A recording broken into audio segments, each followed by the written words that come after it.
বগুড়ার দুপচাঁচিয়া উপজেলার জিয়ানগর ইউনিয়ন পরিষদ প্রাঙ্গণে বুধবার সকালে সরকারি ভিডব্লিউবি কর্মসূচির আওতায় চাল বিতরণ অনুষ্ঠিত হয়েছে।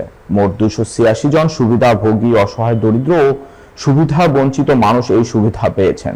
বগুড়া ব্যুরো প্রধান আব্দুল্লাহ আল নোমান নিবিড় জানান, উপস্থিত ছিলেন প্রধান অতিথি দুপচাঁচিয়া উপজেলা নির্বাহী কর্মকর্তা মোহাম্মদ শাহরুখ খান, বিশেষ অতিথি উপজেলা খাদ্য নিয়ন্ত্রণ কর্মকর্তা ও ইউনিয়ন পরিষদের প্রশাসক মোহাম্মদ মনিরুল হক। এছাড়াও ছিলেন ইউপি প্রশাসনিক কর্মকর্তা, উপজেলা মহিলা বিষয়ক কর্মকর্তা, স্থানীয় ইউপি সদস্য ও সংরক্ষিত মহিলা সদস্যগণ। অনুষ্ঠানে বক্তারা বলেন, ভিডব্লিউবি কর্মসূচি শুধু চাল বিতরণ নয়, এটি একটি মানবিক উদ্যোগ। এর মাধ্যমে গ্রামের অসহায় মানুষের, বিশেষ করে নারীরা জীবনে স্বস্তি, নিরাপত্তা এবং নতুন আশা পায়। সুবিধাভোগীরা তাদের আনন্দ প্রকাশ করে বলেন, সরকারের এই উদ্যোগ তাদের জন্য এক বড় সহায়তা।